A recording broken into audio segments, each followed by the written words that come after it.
Hello, my name is Matthias and welcome to the FPL Scope and the FPL eye test for Game Week 1, where we take a look at this weekend's Premier League matches from an FPL perspective.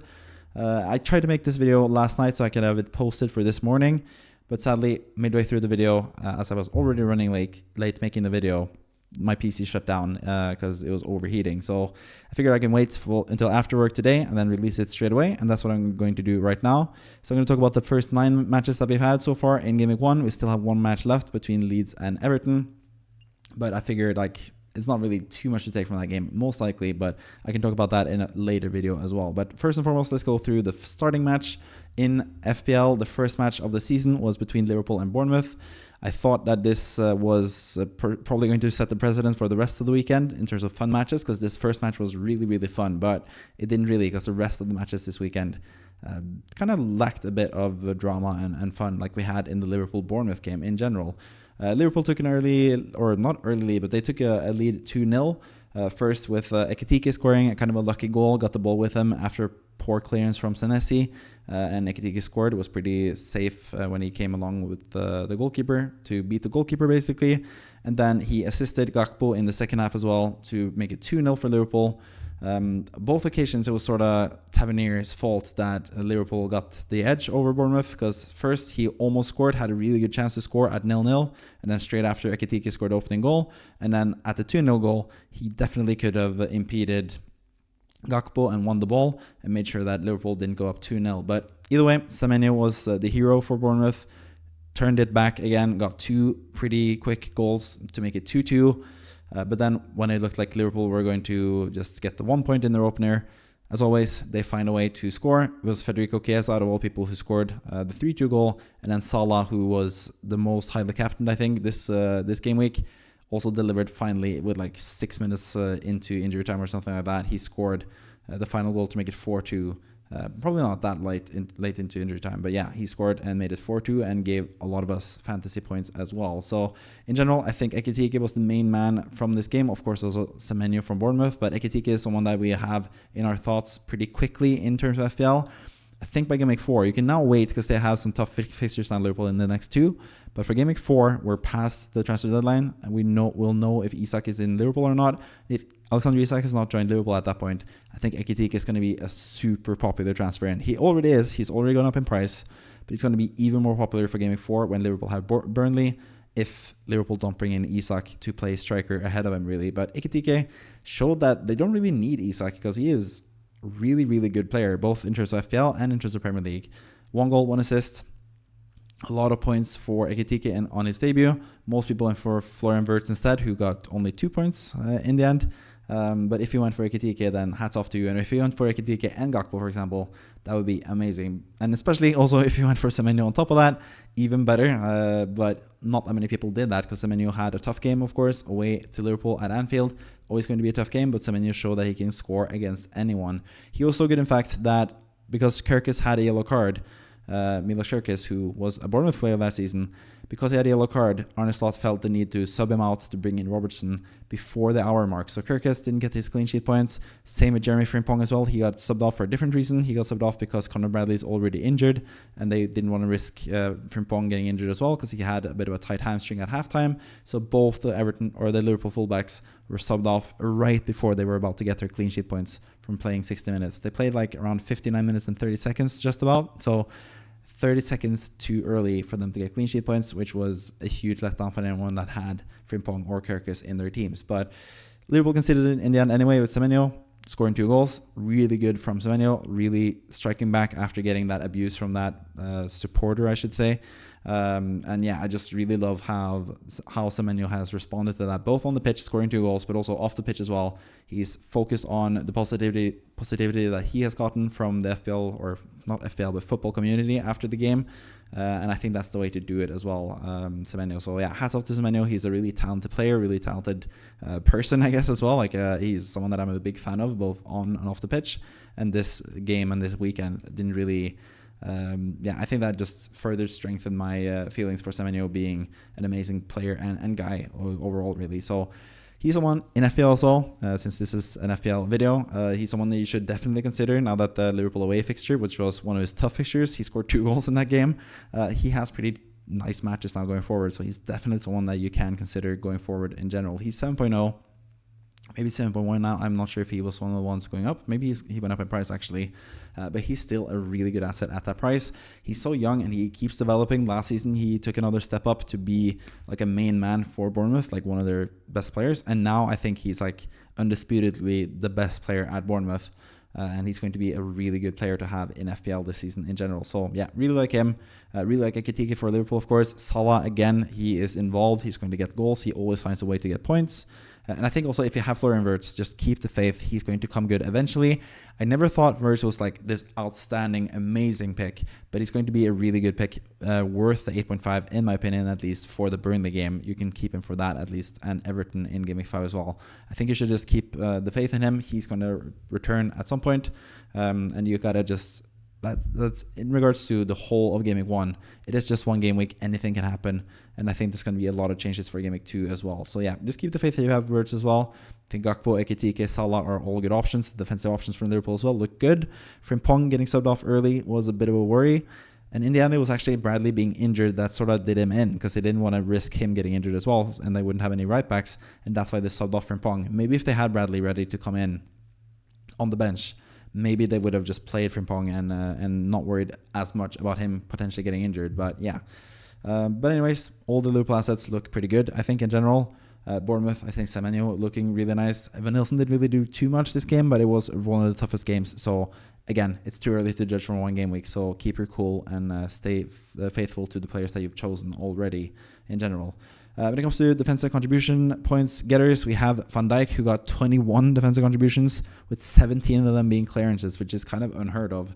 I don't think this is something to expect from Van Dijk. I don't think he's like turned it around this season. Again, I think it's just one game week where for some reason he needed to clear the ball all the time. So he got defensive contribution points. And Bournemouth actually had, at first it was 4 players that were listed with defensive contribution points, but then Smith at right back, Adam Smith, turned out that he only had 9 defensive contributions, which means he doesn't get the defensive contribution points. But Tavernier got 20, actually, despite him having a bit of a rough game. Steven Senesi as well had a pretty rough game as well. And then we had Tyler Adams as well, getting 19 defensive contributions, getting defensive contribution points as well. This is something that I'll keep note of every single time I do these videos, the FPL test on every Monday, talking about or sometimes Tuesdays if the Monday game is really important.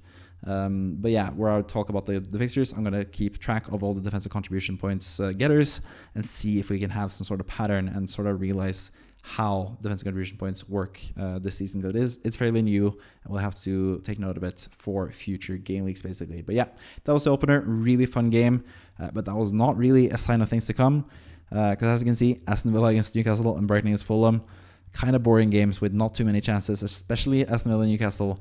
It started off really quickly with a huge chance for Elanga, like after 4 minutes.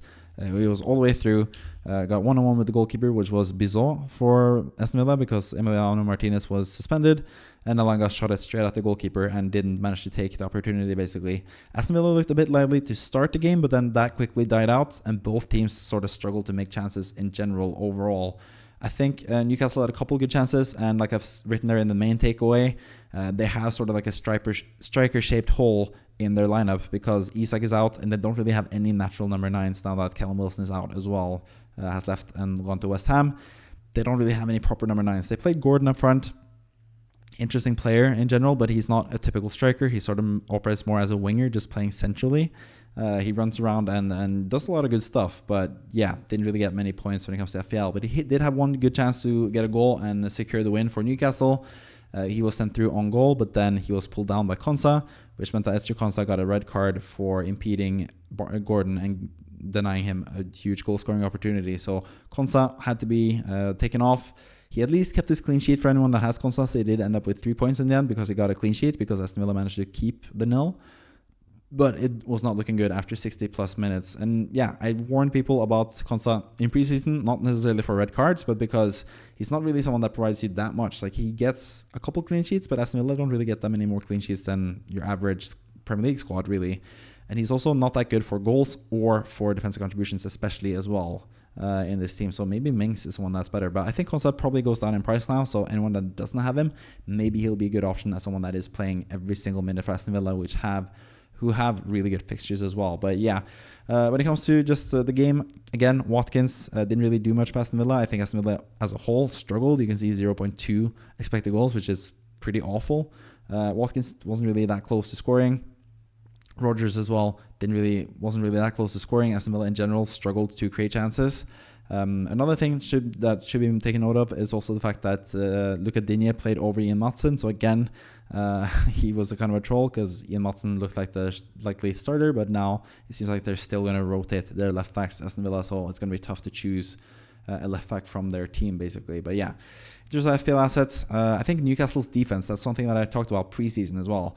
I think especially with Isak out, I looked at their stats last year when Isak was out injured and stuff.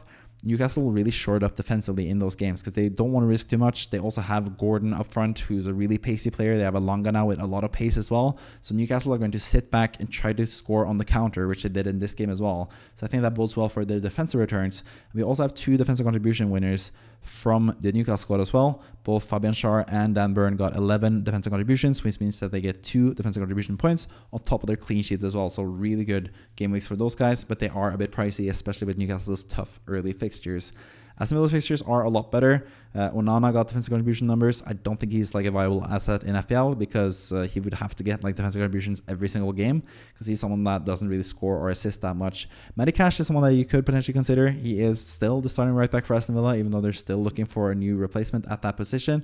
But he got 11 defensive contributions, which means he got 2 defensive contribution points on top of the clean sheet, and he is also an attacking fullback. So if he keeps that up, he's going to be an amazing asset for only 4.5 as well. So he's someone that you should definitely take note of when it comes to Aston Villa. But yeah, the game as a whole, pretty boring, 0-0 in the end. Not really too much to talk about there as well. Brighton against Fulham, I think Brighton were the better team in this game. Created some chances, not a lot, but some chances, especially one of the chances was a goal or a shot straight at the goalkeeper at Bernd Leno, but Bernd Leno almost fumbled it into his own goal. I was really close to being a goal, but they had some nice chances. Brighton, especially Brian Gruda, who came on in the second half, was played through and had a really good chance to score. Yankuba Minte as well had also a pretty good chance. And I think Brighton in general just have a lot of these 5.5, 6.5-ish type of midfielders who are really interesting. Jorginho Rutter played up front, which was the most notable thing for Brighton. He is only 6.0. He won the penalty as well, so he got the assist for Brighton. But it was actually Matt O'Reilly, I think, who took the penalty and scored it and got some points from that in total. And he's looking good as well. He's playing as an attacking midfielder, taking penalties, taking some corners as well. So O'Reilly is someone that you should definitely take note of. But you also have to keep in mind that he's heavily linked with Juventus currently, so he might leave the Premier League. So I would wait until after the transfer deadline to bring in O'Reilly potentially. But he's looking like a really good prospect. Jorginho Rutter looks like a really good prospect as well. He's likely to stay. And Brian Gruda, if he gets playing time, could also be really nice for Brighton. When it comes to their clean sheets, they lost it really, really late in injury time. Fulham got the equalizer with Rodrigo Muniz coming on and scoring, saving a point for Fulham, and also deleting the clean sheet for Brighton for anyone that had De Kuiper or Verbruggen or anyone that had doubled up. Really tough luck there, conceding right at the end from a corner. Kind of luckily, I guess, from Fulham, the ball fell right into the lap of Muniz, who scored and took it really well and scored. So yeah, Brighton, a lot of good assets. Unlucky about the clean sheet. Mats Wiefer got the defensive contribution numbers in this game, 19 for him. He is a bit of a defensive contribution monster and got over the threshold and got 2 defensive contribution points. No one from Fulham got enough defensive contributions, but it should be noted that Joachim Andersen started really slowly in this game. Didn't get that many defensive contributions early, but later in the game he was pretty close to getting to 10. He ended up with 8 defensive contributions, so he still shows that he is a defensive contribution monster. And can get a lot of numbers that way. So he was close to getting the bonus, but sadly didn't get it. It was 2 away from getting the extra 2 points there for Fulham. Another Fulham player to take note of is Josh King, as I've written there in the main takeaway. There's a new Josh King in town. It's not the striker from Norway. It is a midfielder from England who's really, really talented and played 70 plus minutes for Fulham in their first game. He's someone to take, you have to really pay attention to because he's only 4.5 in midfield and he played as a number 10. So once Fulham get easier matches, they're going to be really interesting to watch, especially King at that position for that price. He's going to be fun to watch this season in general. He's also a huge talent. He could all of a sudden blossom and be the next big thing in the Premier League. Who knows? Fulham have a pretty good track record when it comes to young players in the past. So he's someone to watch for sure for Fulham in general. But I think both Brighton and Fulham have kind of tough matches to start the season. So you should probably just maybe have one if you're looking like in the look of them. But they do have tough fixtures, so maybe wait for easier fixtures later on in the season for both these teams. But yeah, 1-1 in the end in this match. I should also mention that King actually got 8 defensive contributions as well pretty early. He got a lot of defensive contributions, so maybe he can get a lot of that as well. But he is playing as an attacking midfielder, so he's probably not going to get it that much. But positive signs all around for the 4.5 midfielder, who you should definitely pay attention to. If you, for example, would like to get Haaland, you could go from Palmer to King and then have enough money to upgrade your striker to Haaland potentially. That could be the deal in Gameweek 3 or something like that in the future if you want to jump on one of those Man City assets who look really good currently. But yeah, that was Brighton Fulham. Let's move on to the next game. We have Spurs against Burnley. We also have Sunderland against West Ham. Both these matches ended 3-0 to the home team. Let's start with Spurs against Burnley. A lot of people seem to be hyped about Spurs now. They kept a clean sheet, and they also had a couple of FPL assets get points, or at least one FPL asset get points offensively in Mohamed Kudus, who got 2 assists. He put 2 balls into the box, not the best crosses, honestly, but both times Richarlison came back, collected the ball, didn't really collect the ball, but just shot it straight away and scored both times. So really nice finishes from Richarlison. It's going to be interesting to see how they handle that with Solanke coming back into fitness now. Is Richarlison still going to play? Because he looked amazing, scored 2 amazing goals and gave Kudus 2 assists basically. Will they keep Richarlison, who's only a 6.5 striker, or will they bring in someone else? It's going to be interesting to see, especially against Man City in the next fixture. But Kudus looked pretty good overall. I think he was a bit overhyped as a West Ham fan. I have to say that because he left West Ham for the rival Spurs. But already last season, I was pretty down on Kudus in general. But it looks like he has a new gear. It seems like he's going to enjoy his playing time under Thomas Frank. So he's someone to watch for sure. But I think it still doesn't really paint the full picture. Even though he got 2 assists, it was 2 assists he wouldn't normally get unless a striker scores fantastic acrobatic finishes like Richarlison did. So definitely someone to pay attention to. But I would wait and see, especially now, since he has City next game. You can definitely wait for Game Week 3 until you bring him in. And I think that's the best tactic in general. Just keep steady.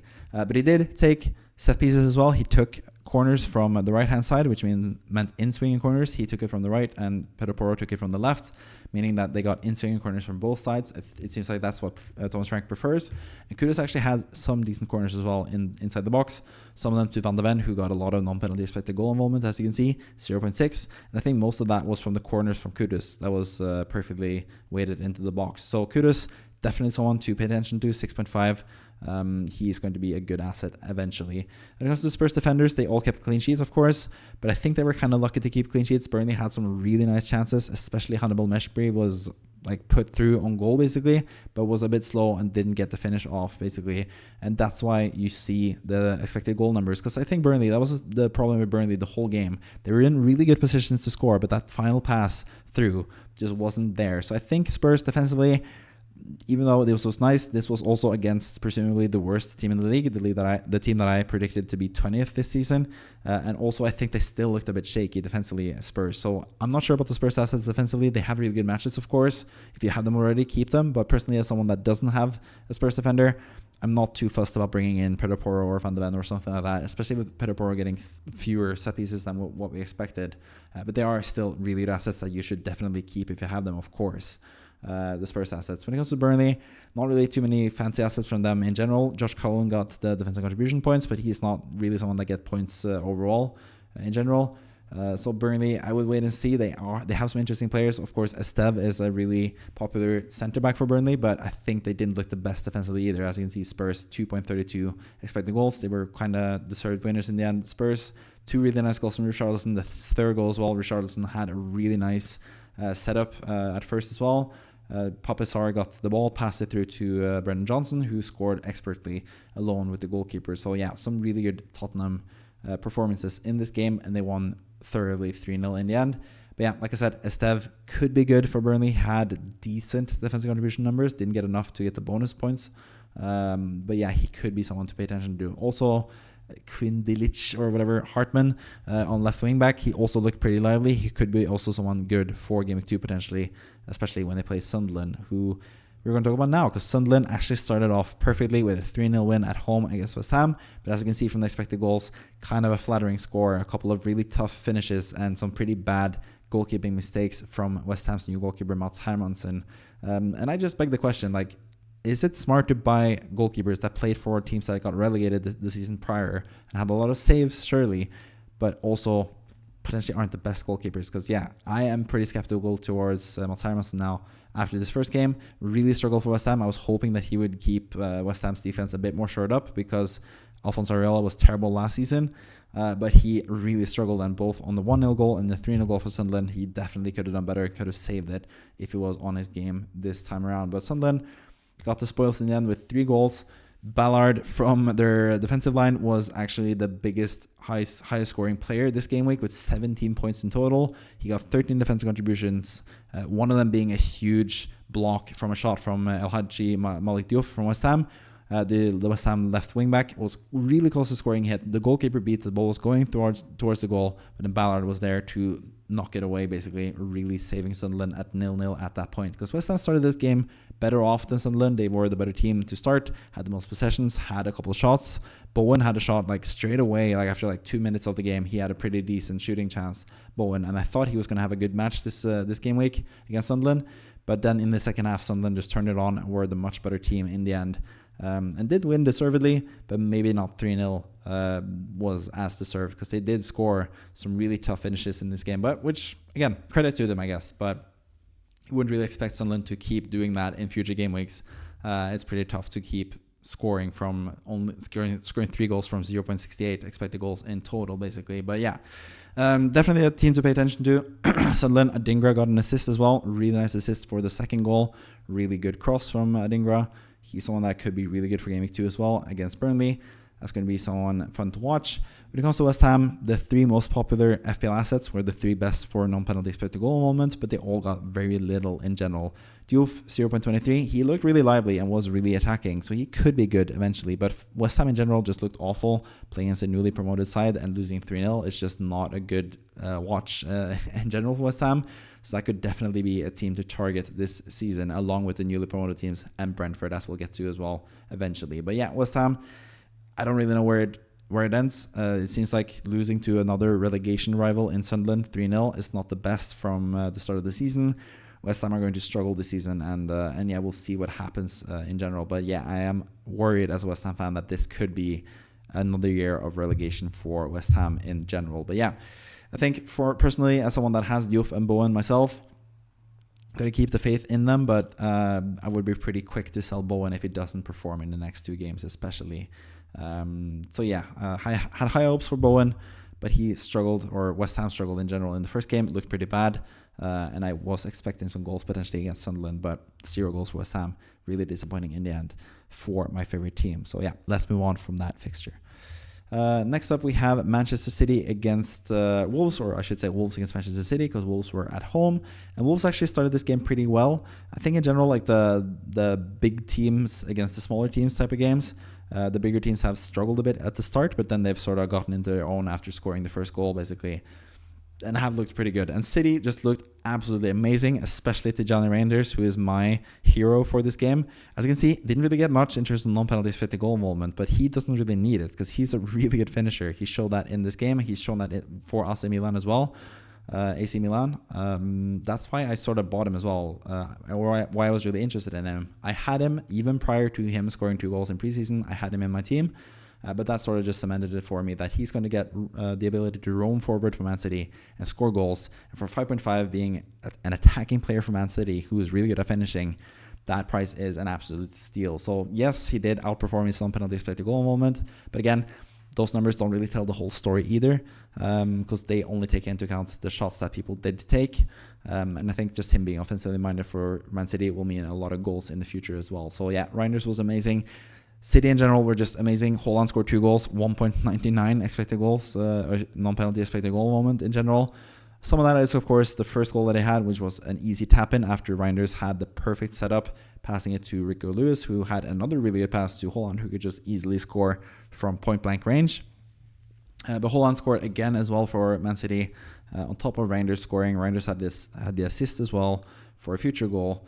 And Man City just looked absolutely amazing overall. Also defensively, Guardiola did not play in this game, but Aït-Nouri played from the start, and he got 15 defensive contributions, which is amazing. But maybe that's the thing. Maybe because he's moved from Wolves to Man City, maybe he'll now be unlocked to get more defensive contributions. Maybe that's the thing for him and his role now for Man City. So he's definitely someone to pay attention to because he's only 6.0, could potentially play more offensively. This game, he was a bit more further back. It seemed like he was sort of more that inverted fullback sort of thing we've seen in the past in Man City, playing more as a midfielder this time around, Aït-Nouri. But he could get licensed to go forward in future games. And he looked really amazing and got the defensive contribution points, got some bonus points as well, got a lot of points in general. So Aït-Nouri looked good. Reinders looked amazing. Cherki came on and scored. He's going to be good eventually this season. Oscar Bob played for only 5.5 and played really well. Played 90 minutes, got an assist, looked amazing. Haaland scored twice, of course. He was looking amazing as well. So I think Man City assets in general have just been undervalued this season for some reason. Because, yeah, they did have a down year last season, but they are still a really good team and they don't even have Rodri or Foden or a lot of these really good players. Marmoush was even benched for this game as well. So there's plenty of more good things to come from Man City, who definitely showed it this game with 4-0 against Wolverhampton. When it comes to Wolverhampton, they had some pretty nice chances to start the game. Jørgen Strand Larsen is a pretty popular FPL pick, and I think it's going to be really popular in general this season. As you can see, 0.39 non-penalty expected goal involvement. Really nice from the Norwegian striker. He's someone to definitely pay attention to as well. Especially now with John Arias was benched from the first game. I don't think that's necessarily indicative of his playing time throughout the season because I think it's going to be the first choice for Wolves eventually. But it is not really the best indication of him getting playing time, the fact that he was benched after playing some minutes in preseason as well. But he still needs to work his way into the team, so I think he's going to be a nailed starter eventually. But yeah, I wouldn't be too secure with the minutes. But I am with Strand Larsen. I think he's going to play pretty much every single game for Wolverhampton from start to almost finish most games.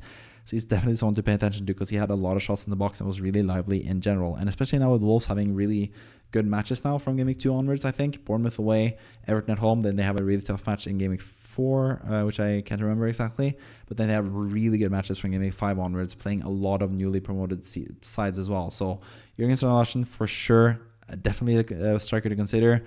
I can assume a lot of people are looking to sell potentially Watkins eventually if he doesn't keep or if it doesn't start performing. But as we get to, we actually talked about Aston Villa already. Like I said with the Liverpool assets, I would just stay calm a bit with that, especially with Aston Villa playing Brentford in the next game. That's going to be a good fixture for them as well. But Strand Larsen is definitely someone that you could for sure have in your mind, have on your watch list for future game weeks, especially as they get better fixtures from Game Week 5 onwards. I would say is like really good. Game Week 3 as well is also really amazing for Wolves. So yeah, definitely a team to pay attention to going forward, and especially Strand Larsen as well. Looks like the best pick out of the bunch from Wolverhampton in general. When it comes to defensive contribution winners, we have Aït-Nouri, who we already talked about for Man City. Andre as well for Wolves, but I don't think he's going to be, of course, he doesn't really get many goals or assists and also gets some yellow cards, so he's not really an FPL option despite him getting defensive contribution points. But yeah, just have to take note of all defensive contribution winners this game week as we move along in this season. And we're going to move along to a couple more games now. Looking at Chelsea and Crystal Palace as well. Again, another team we expected a lot from in Chelsea. So I'm a bit like questioning, was like the Club World Cup a bit of a ruse, a bit of a mirage in terms of their assets? Because both João Pedro and Palmer didn't really look the part at all this game, weren't really close to scoring. As you can see, they're not even top 3 in non-penalty expected goal moment. We have Andre Santos and Estevao, who both came on late in the second half. They were actually the main beneficiaries from Chelsea. So Palmer, especially for his price, and especially also considering that he went such a long time without scoring. That's what I'm saying with João Pedro and Palmer. They have a long time now in the Premier League struggling to score or get assists. But they were really popular picks for a pretty high price at their positions. So I would definitely pay attention to them. But again, Chelsea, like Aston Villa, they have a really good fixture now. Chelsea play West Ham, and I think that's where Palmer can really show his worth. So definitely take a look at their Chelsea assets for that game. But I think it's interesting just how long they've struggled to score. And Chelsea in general didn't score this game, struggled overall.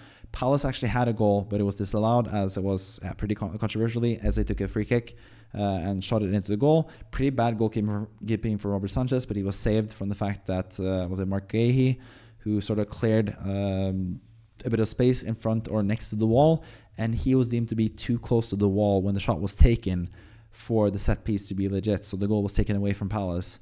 Palace also had a pretty good the chance right after that to Mateta.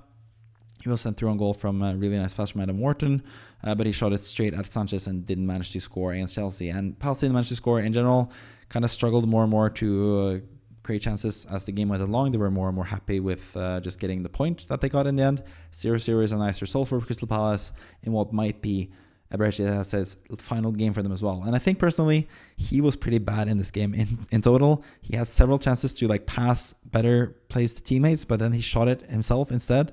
Not really sure what that was all about, but it seemed like he's on his way out now because he's being linked heavily to Spurs for 55 million pounds, which I think is really cheap considering the likes of Kudus and Madueke goes for that price. I think SA is a step above those type of players, but yeah, that could definitely be a good deal for Spurs, and SA could be a really good option for them as well for 7.5 as well. But this game, he was a bit too selfish, especially there was like a 3-on-3 situation where he had really good teammates with him, and then he tried to shoot it from like 30 yards out instead, which really flopped. And he had another chance as well to pass Mitchell coming up on the left-hand side, but again, shot it himself. I think it was kind of selfish in this game, and it really cost Palace from potentially scoring. And Chelsea got a clean sheet in the end from that. Palace also got a clean sheet with Richards getting a clean sheet for me on my bench. You also have Lacroix, who showed his worth, 15 defensive contributions this game. He is a defensive contributions monster. Mitchell also got 13 defensive contributions as a fullback, which is really nice. He could have had that assist or goal, like I said, if SA was a bit more unselfish.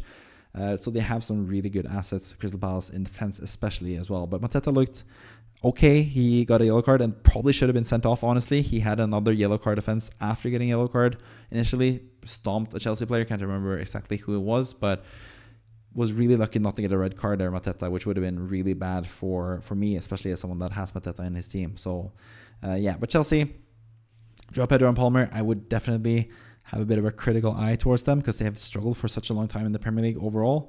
They were good in the Club World Cup. They have looked good in preseason, but that is different from the Premier League. So I think that's something to be paid attention to when it comes to Chelsea. Esteval as well, I think it could be a really good option eventually if he gets that starting place. I don't think either Pedro Neto or Gittins had that good of a game, and I think Esteval could at some point be a main starter for Chelsea, and he would be a really nice option as one of the biggest talents in Europe in general, basically. Caicedo lived up to the hype in terms of defensive contributions, got 12 exactly, which was enough for him to get defensive contribution points. 12 is the threshold for midfielders, and he managed to get that and get those extra 2 points for Chelsea as well. So, yeah, that's pretty much it for the Palace game. Let's move on to the Nottingham Forest and Brentford game. We're Nottingham Forest again. I said, does the Club World Cup matter for Chelsea? And again, does the preseason matter for Nottingham Forest? Because they seem like a completely different team than what we've seen in preseason, when they really struggled to score and kept a clean sheet in preseason. They managed to score a lot of goals in this game and then conceded against Brentford. But I think this was just down to Brentford being in a really tough spot currently. They've also already lost, of course, Mbuemo. Wissa is trying to force his way out and was not in the squad in this game. They've also lost Christian Nørgaard to Arsenal. Damsgaard was out for this game because he was expecting a baby. Kevin Schade was benched, surprisingly, for Brentford. So, yeah, they just didn't have enough firepower in this game to really contend with Nottingham Forest. But they did get a penalty in the end, which they leaded a clean sheet for a lot of Nottingham Forest defenders. Sad times for those of us with Forest defenders in general. But Forest offensively, Chris Wood just seems to be where the ball is in the box and seems to just score whenever he gets the chance. Was really, really good for Nottingham Forest. Should also take note of Elliot Anderson. As I've written in the main takeaway, the inevitable Mr. Anderson is the one, potentially. That's a bit of a Matrix reference. I'm sure you got that. But his defensive contribution numbers are really good across the last few seasons. He also took corners, was really close to getting the assist for the Wood goal, the opening goal, because the ball went into the box and went into a couple of players before Wood scored. So at first, FPL were looking to see if there was an assist for Anderson, but they deemed it not to be an assist because there were too many touches before the goal happened for Chris Wood, basically. Then he had another set piece that was handballed by Brentford, was close to being a penalty. Didn't turn out to be a penalty in the end, so Anderson was close to getting it there. But then in the end, he did actually get the assist, a really nice assist, when he basically intercepted the ball, a bad pass from Brentford. Straight away, Wood went on a run. Straight away, Anderson saw him and passed him perfectly through, and Wood scored his second goal of the game, really. After also Dan Ndoye, who has scored another goal from a Gibbs White assist. So Nottingham Forest looking a lot better offensively in general. Anderson looked amazing as well. He's someone to definitely have in your thoughts. especially as a defensive contributions kind of monster as well. He was close. He got 11 defensive contributions this game. It was 1 away from reaching the threshold and getting the 2 extra points from that. So he definitely could have had a lot more points in this game. So yeah, just be warned of Elliot Anderson. He is actually a really good asset because he is looking pretty good offensively. You should also take note of Nottingham Forest getting a lot of new players, though. It seems like they are close to getting Douglas Luiz. They already signed Kalimundo as like a striker slash winger as well. They're looking to bring in even more players, Nottingham Forest, so that is something to pay attention to when it comes to their assets. But Chris Wood showed again his worth, scoring 2 goals. Could have had a hat-trick as well if they had gotten that penalty that they could have potentially gotten for a handball. And Gibbs White was also amazing. Nottingham Forest just looked a lot better, but that might be down to who they faced.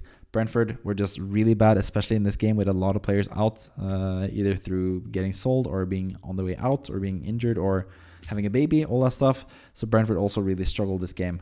But yeah, I do fear for Brentford this season, having lost so many people and also their manager. It might be just a little bit too tough for a team that is kind of too small to win the Premier League, honestly. As well, with in terms of their funds, in terms of their stands and stuff, and how many fans they have. It's going to be a bit of a struggle for Brentford to stay up, I think, this season without Thomas Frank as their manager now. So definitely a team to potentially target for future game weeks. They face Aston Villa next game week, and that's why I think Rodgers and Watkins, just keep them for now in your squads because they have Brentford coming up next game. Thiago did actually, their striker, Igor Thiago, did score in the end. He got a penalty really late. A bit of a clumsy handball from Sangare in his own box, and the ball just like bounced off his arm. It was pretty simple to see for the ref, so he basically had no choice than to give a penalty to Brentford. And Igor Thiago put it straight down the middle. Sels could have saved it, was close to saving it, but Igor Thiago scored and got his points from that. And I did not get any points from Sels as my goalkeeper, sadly, for me. But yeah, Nottingham Forest looked good all around. Defensively, it was actually Ola Aina and not Neko Williams who got the defensive contribution points. Neko Williams has had better underlying numbers or better numbers when it comes to defensive contributions in seasons prior. But in this game, it was Ola Aina getting 12, getting the extra bonus points from that. And also he avoided the yellow card that Neko Williams got. So Neko Williams got only 1 point. And Aina got a couple more from the defensive contribution numbers as well. So yeah, Nottingham Forest in general looked really good. Dan Ndoye with a really nice header. I think he's someone that you should definitely have on your watch list as well for 6.0 with the matches that Nottingham Forest have coming up. They have West Ham in Game Week 3.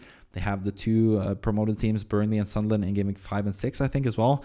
So they have really good matches, so you should definitely pay attention to their assets overall. I think Nottingham Forest, they do have a tough match now against Crystal Palace away next game week, but in Game Week 3 onwards, they're looking really good, and that's the team that I'm looking to potentially target and get more players from because I already have Sels, but I might want to get Anderson or one of the defenders in because they are looking really good currently.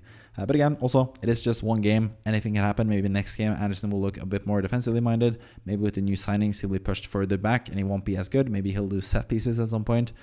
We don't really know. But for this game, with set pieces, the through ball to Chris Wood, being offensively minded in general, getting a lot of defensive contributions, even though he didn't get the 12, he was really close to getting the points as well. He is looking like a really good prospect and someone that should be given some respect, of course. It was like a battle between him and Reinders for who was the best 5.5 midfielder. And it seems like the answer is kind of both. They were both really, really good and could be really good for the future game weeks as well this season. When it comes to Brentford, Igor Thiago is the main pick, of course, if he continues playing up front, if they don't sign a new striker. Kalimundo was someone that was linked with Brentford but went to Nottingham Forest in the end. If they don't sign a new striker, and Wissa leaves, then Igor Thiago is definitely someone to pay attention to, especially being on penalties as well. That's a huge plus. Strikers for Brentford usually score a lot of goals, so Igor Thiago is someone to pay attention to for that team. But yeah, they were just really depleted, really tough to gauge if they're really good or not, but they looked pretty bad, and that's what we sort of expect when they lost so many good players and their manager this season. So yeah, definitely a team to potentially target in future game weeks this season as well. Let's move on to the final game, which was perhaps the most boring game, especially from the Arsenal perspective. I've written in the headline there, boring Arsenal, because this was really dire stuff from Arsenal in general. Didn't really create much. I have Gyökeres myself in my team, and he looked pretty bad in general. Some really bad touches. Had some nice runs, to be fair. Ødegaard should have done a better job at passing him through, but he was more selfish and tried to score himself.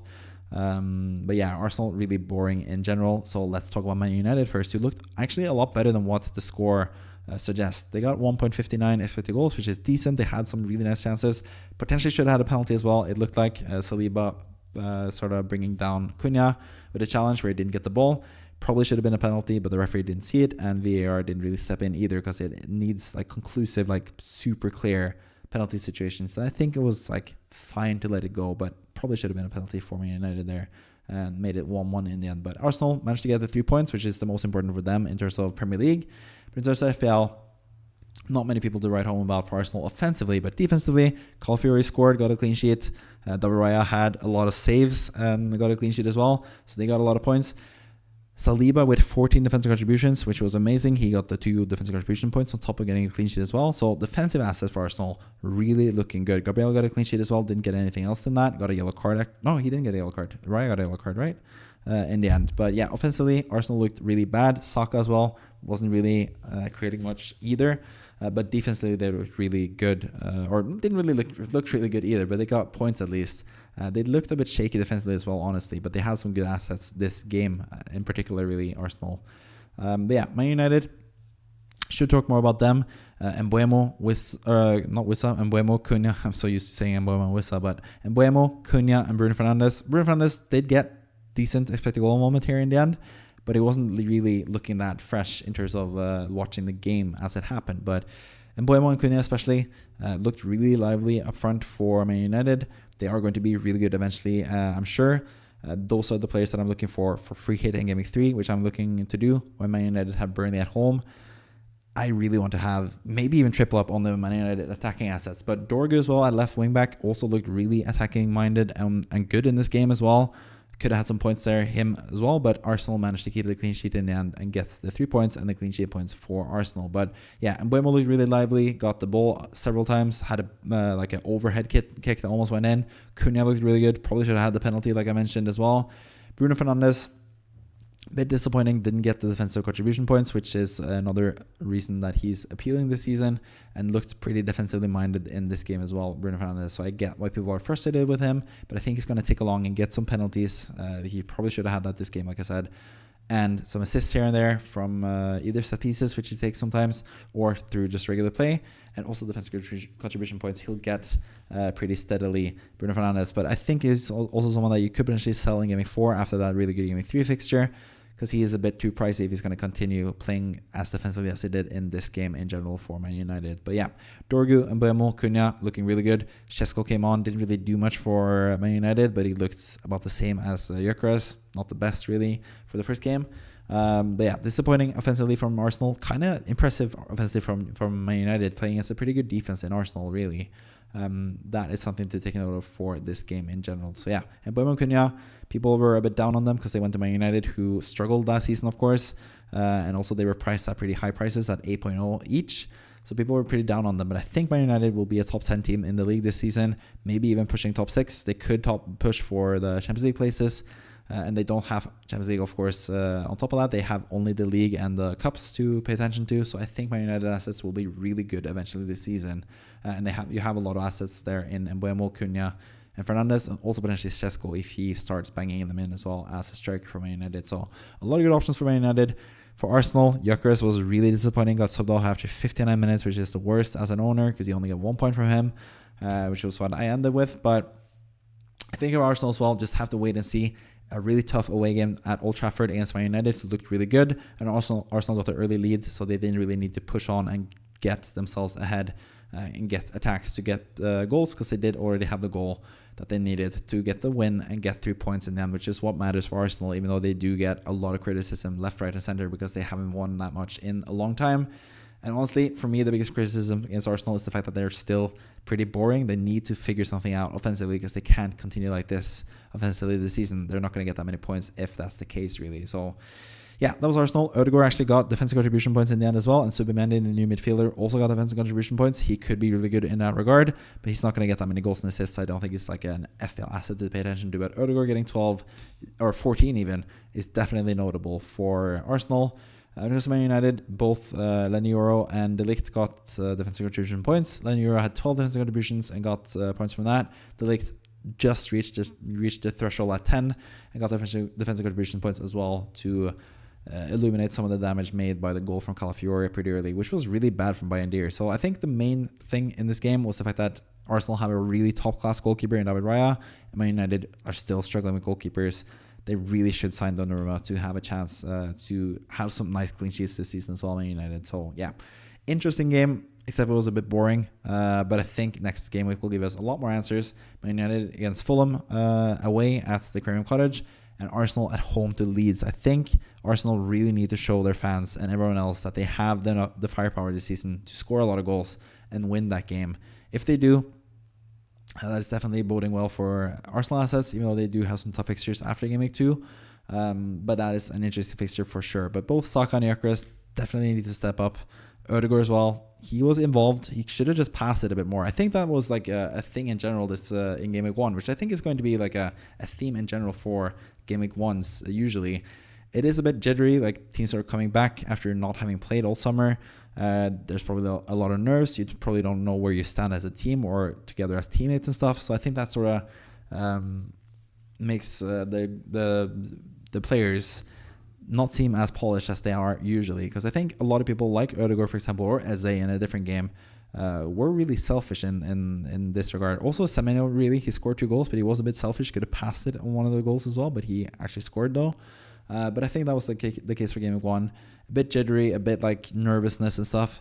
That's usually what happens in FPL. Game Week 1 is pretty low scoring usually. That's what happened this game week, especially for me, with only 2 players, Salah and Reinders, getting points for me. But I think Game Week 2 is usually like where it sort of explodes. You know more what to expect, and you get a lot more goals. So I think Game Week 2 is going to be a lot more enticing in general. And I'm going to do the same type of video next week as well to recap all the games from Game Week 2 as well. But yeah, talk for 45 minutes now. Probably time to end it because we've gone through all the matches. Several things to take note of from each and every game. And we're going to do that as the season continues as well. So I'm going to have more videos this week as well. I'm going to have the weekly Walker draft as always. Going to have the FPL Scope podcast with Kevin, where we talk about his game week because he had an amazing team. He had Haaland and Salah and cheap players, and that seems to be the best case scenario for Game Week 1 this time around. He had 3 City assets, Aït-Nouri, Reinders, and Haaland. Really, really good. So we get his thoughts on his team and his team selection and stuff on the podcast. And then finally, the final video of the week will be my team selection video, where I'm both going to go through my team from this past game week. Going to look at the free hit team that I selected for Game Week 1 as well, see how that did. And we're also going to talk about the free hit team for next week. If you want to free hit in Game Week 2, I know a lot of people are doing the bench boost Game Week 1 and the free hit to avoid those Spurs assets in Game Week 2 things. I'm going to put out my best free hit suggestion as well on the Friday video. And I'm also going to talk, of course, about my own team selection and my own plans as well. But I might do a video, I think, for tomorrow now. Might do that tonight actually, where I talk more about my own team for this past game week and also my future plans and what I'm thinking in terms of my players and my squad currently after one game week. I'm going to do that. And of course, also we have the weekly wildcard draft where I try to wildcard each and every week or each and every game week this season to give you an overlook over which team is the best team to have currently in FPL. That's what I try to do every time, to show you which players are the best to own in like a squad type of structure with 100 million to spend on 15 players. That's what I'm going to try to do with a wildcard video as well. So you'll get all that content this week, and that's what we do every week here on this YouTube channel. 4 or 5 videos per week we try to do, or per game week, unless of course it's like a shortened game week where you have midweek games. Then we have to do some other type of videos. But yeah, I hope you subscribe, like the video if you really liked this content and stuff. And I hope you stay tuned for a future video from me. And with all that said, thank you for watching. See you next time. Bye-bye.